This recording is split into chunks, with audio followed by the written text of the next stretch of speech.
नमस्कार सारे अभ्यर्थी मित्रों व अन्य दर्शकों, ग्रोथमोंट यूपीएससी के यूट्यूब प्लेटफॉर्म पर मैं ध्रुव जानी आप सबका हार्दिक स्वागत करता हूं। ग्रोथमोंट यूपीएससी के इस यूट्यूब प्लेटफॉर्म के तहत सनदी सेवा एवं अन्य प्रतियोगिता परीक्षाओं के लिए महत्वपूर्ण मुद्दे, महत्वपूर्ण जो विषय है उनके ऊपर यहाँ अलग अलग सेगमेंट्स के तहत चर्चा की जाती है।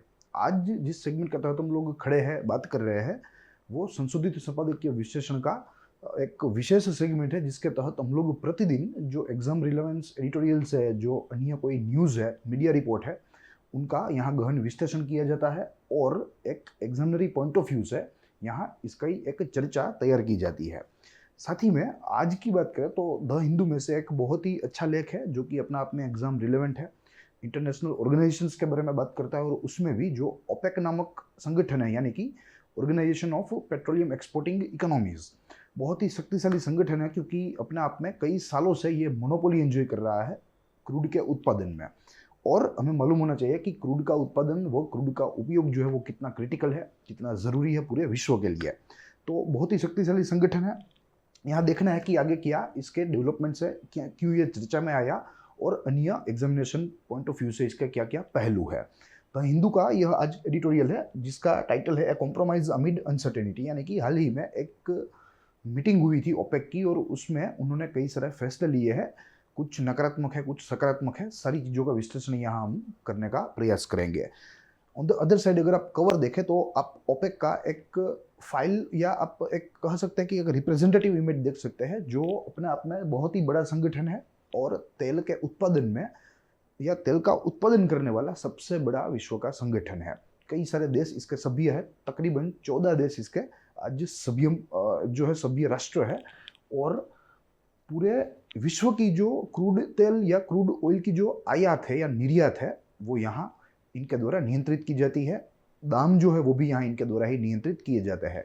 अगर ओपेक संगठन ऐसा कोई निर्णय ले कि आज से हम हमारे तेल उत्पादन में कटौती करने वाले हैं, गिरावट करने वाले हैं, तो विश्व भर के जो दाम है तेल के वो प्रभावित होंगे।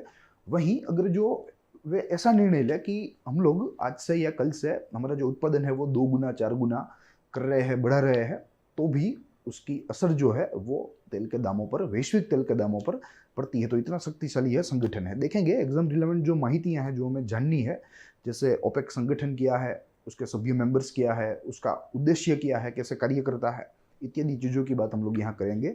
साथ ही में यहाँ ओपेक के साथ भी अन्य 1-2 संगठन भी हमें देखने हैं जो यहाँ इसके संबंध में ही है, इसके रिलेशन में ही है, उसको भी देखने का प्रयास करेंगे।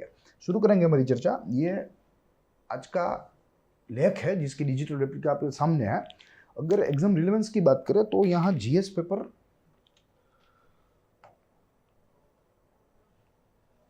2 के साथ हम इसको जोड़ सकते हैं और उसमें भी इंटरनेशनल ऑर्गेनाइजेशंस।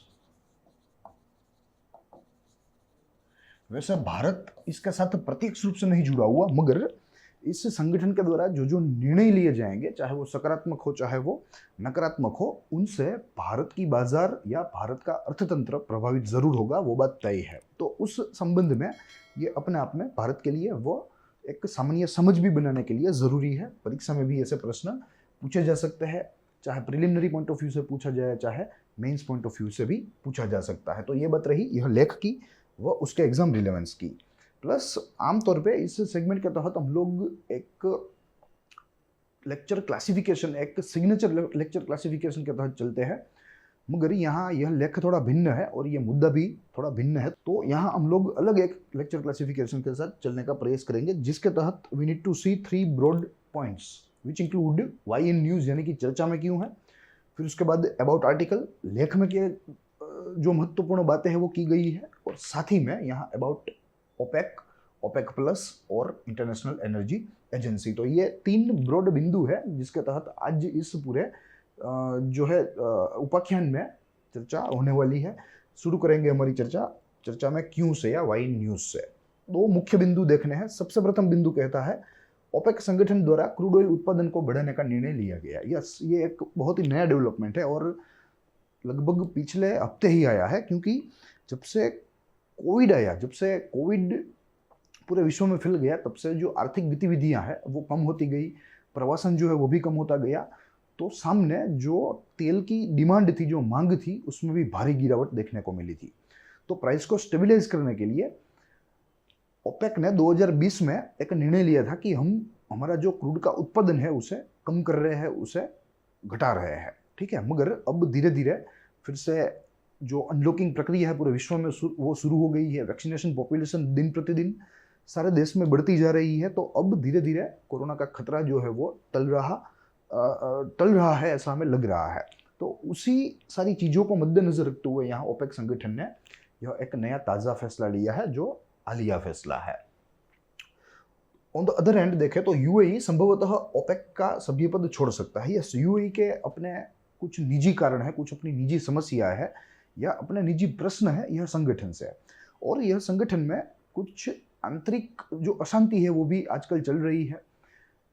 इसमें अगर सबसे प्रभाव कारक देखें तो वो है यूएई और सऊदी अरब के द्विपक्षीय रिलेशन। दोनों ही अपने अपने अपने रूप से बड़े हैं और दोनों ही मेजर प्रोड्यूसर है ऑयल के, क्रूड ऑयल के, ठीक है। तो ऐसे में इन दोनों के बीच में जो तनाव है वो पूरे संगठन के ऊपर पड़ रहा है, पूरे संगठन को प्रभावित कर रहा है। तो यहाँ ये भी हो सकता है कि यूएई जो है वो अपने निजी कारणों से ओपेक का सभ्य पद छोड़ सकता है। हालांकि इसके ऊपर कोई रिपोर्ट नहीं आई है, कोई अंतिम फैसला नहीं आया, मगर ऐसे रूमर से ऐसी बातें चल रही है कि यूएई संभवतः ओपेक का सभ्य पद छोड़ सकता है। तो ये दो मुख्य बिंदु से आज यहाँ यह मुद्दा जो है वो हमारे बीच में है, हमारी चर्चा में है, देखेंगे।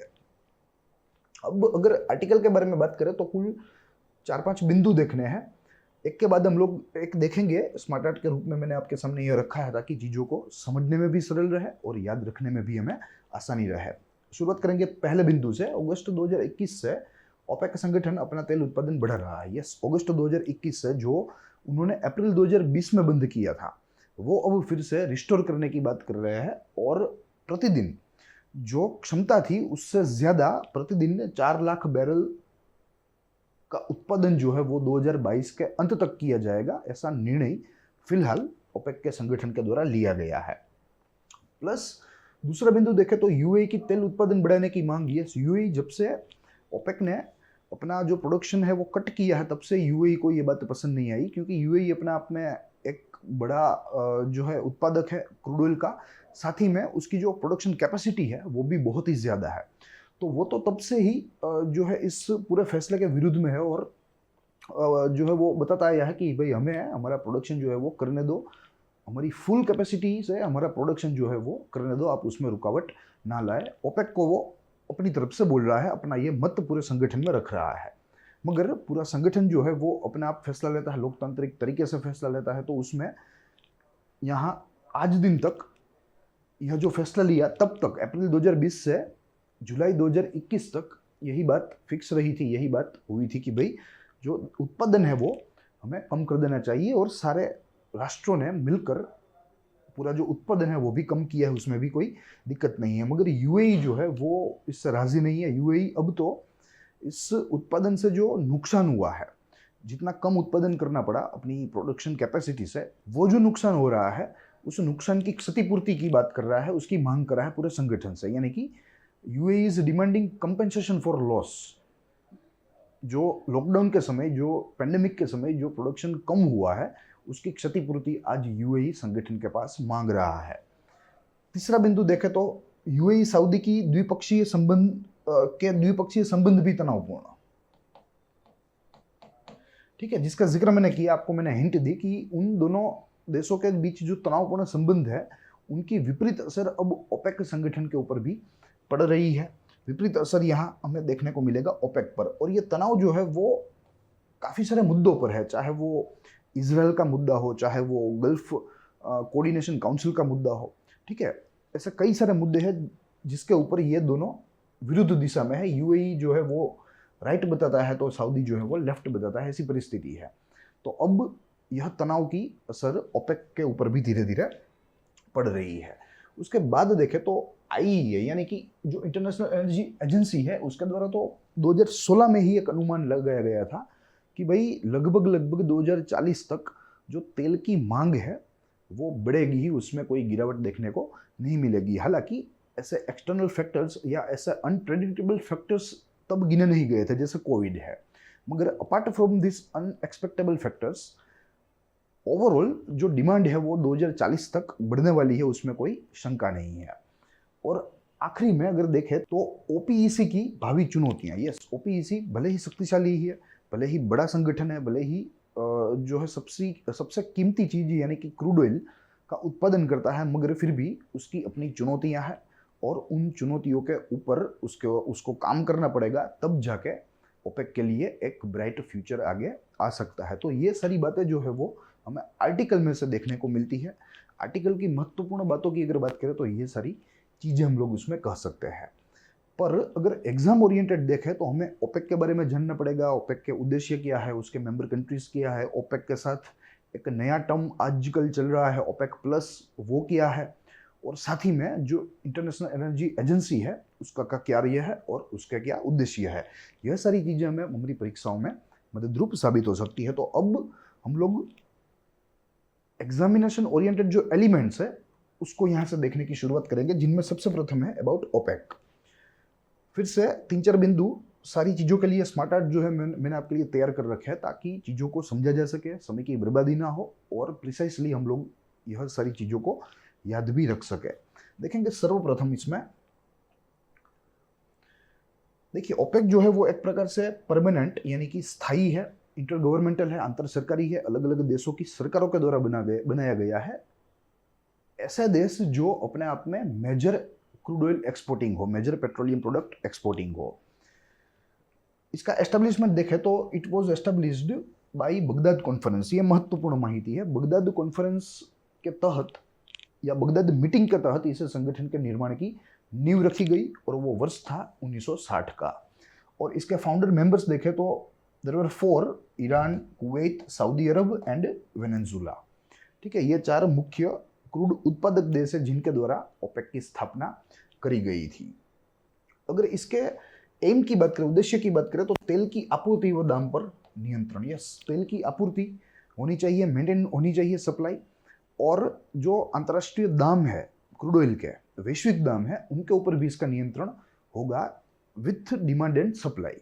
ठीक है, जैसे हमने देखा कि कोविड की वजह से जो डिमांड कम हुई तो उन्होंने सप्लाई भी कम कर दी, क्योंकि अगर सप्लाई ज़्यादा होती, डिमांड कम होती, तो दाम जो है वो बहुत ही नीचे आ जाते हैं। तो इन सारी चीज़ों को नियंत्रित करने के लिए यहाँ डिमांड एंड सप्लाई का मैकेनिज्म जो है वो यूज़ किया जाता है, और उसके ऊपर यहाँ प्रोडक्शन की नीति भी ओपेक के राष्ट्रों के द्वारा बनाई जाती है। तो ये बात रही इसके एम की।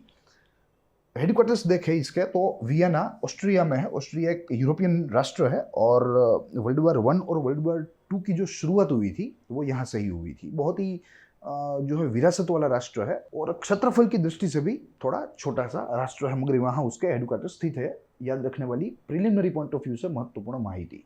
और उसके बाद आखिरी बिंदु देखें तो कोई भी तेल की निर्यात करता राष्ट्र सभ्य बन सकता है। यस, इसका सभ्य पद फ्री है, फ्री एंट्री फॉर ऑल है, मगर कंडीशन ये होनी चाहिए कि द इनकमिंग इकोनॉमी और nation should be major crude oil exporting nation. ठीक है, भारत जो है वो नहीं बन सकता, क्योंकि भारत अपने आप में एक बड़ा इंपोर्टर है। तो यहाँ प्रोडक्शन और एक्सपोर्टिंग करना जरूरी है, तब जाके आप लोग ऐसे ही ओपेक के मेंबर बन सकते हैं। तो ये सारा चितार जो था वो था ओपेक संगठन का।